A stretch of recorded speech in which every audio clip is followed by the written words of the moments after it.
যি সময়ত বেলেগ আৰ্টিষ্টবিলাকে মুম্বাইত কাম কৰাৰ সপোন দেখিছিল সেই সময়ত জুবিন গাৰ্গে মুম্বাইৰ অসমলৈ ঘূৰি আহিছিল।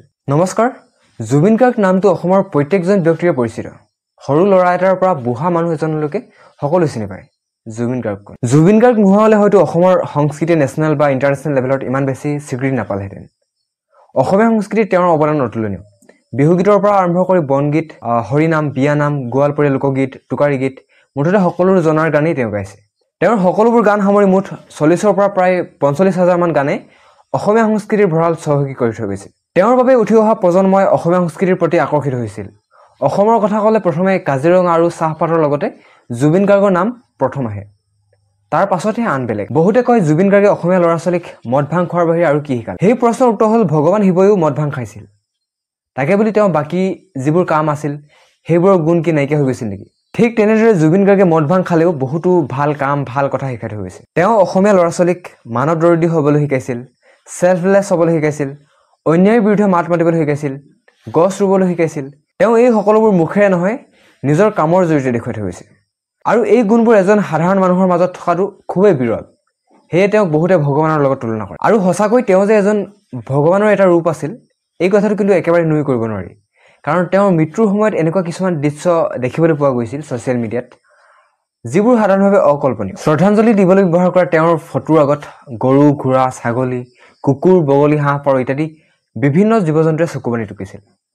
কিছুমানে মন মাৰি বহি আছিল আৰু তাৰে কিছুমান আচৰিত ধৰণে তেওঁৰ সেই ফটোৰ আগতে মৰি গ'ল। জুবিন গাৰ্গক ভাল পোৱা মানুহ যিমান আছিল, বেয়া পোৱা মানুহো প্ৰায় সমানেই আছিল। কোনোবাই যদি ৰাজনৈতিক কাৰণত বেয়া পাইছিল, কোনোবাই আকৌ বেছি পপুলাৰিটি পোৱাৰ বাবে বেয়া পাইছিল। অসমৰ মুখ্যমন্ত্ৰী হিমন্ত বিশ্ব শৰ্মা ডাঙৰীয়া আৰু শ্যামকানু সিদ্ধাৰ্থৰ দৰে মানুহবোৰ তাৰ এক জ্বলন্ত উদাহৰণ। তেওঁলোকে জুবিন গাৰ্গক ভাল পোৱাৰ দৰে দেখুৱাইছিল, কিন্তু ভিতৰৰ পৰা অত্যন্ত বেয়া পাইছিল।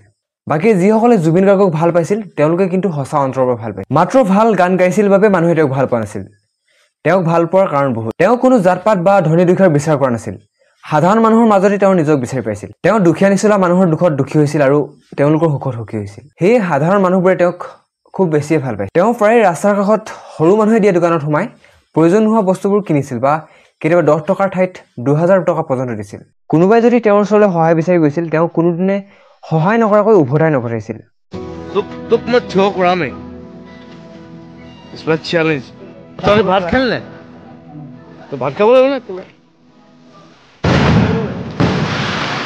Hey! No sound. পাগল নেকি? তোৰ খোজ কঢ়াচোন তই। মৰে কাণত ধৰে গ'ল। মই যেতিয়া বুঢ়া হওঁ তেতিয়া মই তোৰ কাণত ধৰিম। হয় নাই? তোৰ কিমান বছৰ হৈছে?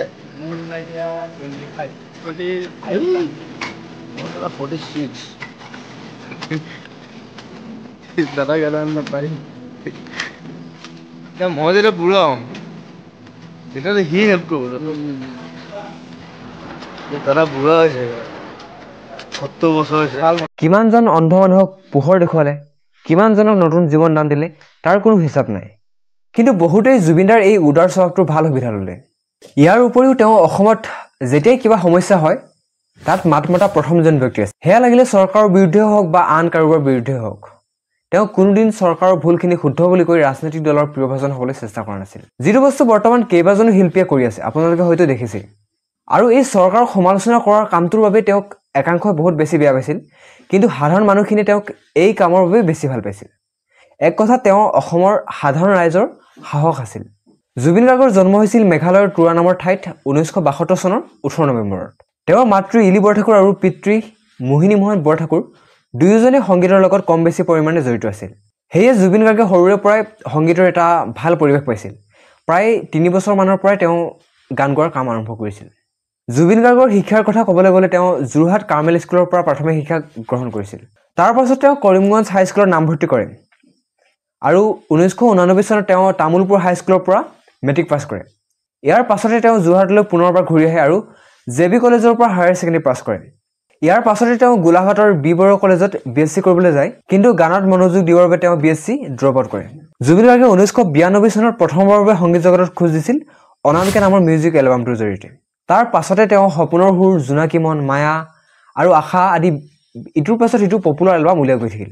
তেওঁৰ গানৰ কথাবোৰ খুব এক্সপ্ৰেছিভ আৰু প্ৰতিটো বয়সৰ মানুহেই শুনিব পৰা বিধৰ আছিল সেয়ে তেওঁ খুব সোনকালে জনপ্ৰিয়তা লাভ কৰিলে আমি যেতিয়া বেলেগ ছিংগাৰৰ গান শুনো তেতিয়া প্ৰথম অৱস্থাত শুনি ভাল লাগে কিন্তু কেইবাৰমান শুনাৰ পাছত আমনি লাগিবলৈ ধৰে তাৰ বিপৰীতে কিন্তু জুবিনদাৰ গানবোৰ ওলোটা আছিল কোনোবাই যদি প্ৰথম অৱস্থাত জুবিনদাৰ গান শুনে হয়তো শুনি ভাল নাপাব পাৰে কিন্তু যেতিয়া সেই একেটা গানকে আৰু কেইবাৰমান শুনি দিয়ে তেতিয়া শুনিয়ে থাকিম যেন এনেকুৱা লাগে মই যেতিয়া জেবি কলেজত পঢ়ি আছিলোঁ তেতিয়া মোৰ ছিনিয়ৰ এজনে এনি টাইম জুবিনদাৰ গানেই শুনি থাকে তেওঁৰ ওচৰত জুবিনদাৰ এখন ডাঙৰ প্লেলিষ্ট আছিল তেতিয়া মই ভাবিছিলোঁ একেকেইটা গানকে ইমান শুনিবলগীয়া কি আছে কিন্তু পাছত মই নিজেই জুবিনদাৰ এখন প্লেলিষ্ট বনাই লৈছিলোঁ প্ৰকৃত অৰ্থত তেওঁৰ গানবোৰ চিৰসহজ আছিল সেয়ে যিমান শুনিলেও আমনি নালাগে জুবিনদাক মানুহে গানৰ বাহিৰৰ তেওঁৰ যিটো বল্ড ভইচ প্ৰকৃতি প্ৰেম উদাৰতা ইত্যাদি হাজাৰটা কাৰণত ভাল পাইছিল তেওঁ সঁচা অৰ্থত এজন দেৱতুল্য ব্যক্তি আছিল এইখন অসমত হয়তো তেওঁৰ দৰে দ্বিতীয় এজন লোক নোলাব তেওঁৰ মৃত্যুত অসমে মাত্ৰ এজন ভাল ছিংগাৰে হেৰুৱা নাই অসমে নিজৰ আত্মা হেৰুৱালে মাত্ৰ এটা ভিডিঅ'তে জুবিনদাৰ বিষয়ে কৈ শেষ কৰিব নোৱাৰি তথাপি আপোনালোকে হয়তো ভিডিঅ'টোৰ পৰা অনুভৱ কৰিব পাৰিলে যে জুবিনদা আমাৰ বাবে আমাৰ অসমৰ বাবে কি আছিল আৰু জুবিনদাক যদি সঁচা অন্তৰৰ পৰা ভাল পায় তেনেহ'লে কমেণ্ট ছেকশ্যনত জাষ্টিছ ফৰ জুবিন গাৰ্গ লিখক আৰু আপোনাৰ ফেভৰেট গানটোৰ নামো মেনশ্যন কৰিবলৈ নাপাহৰিব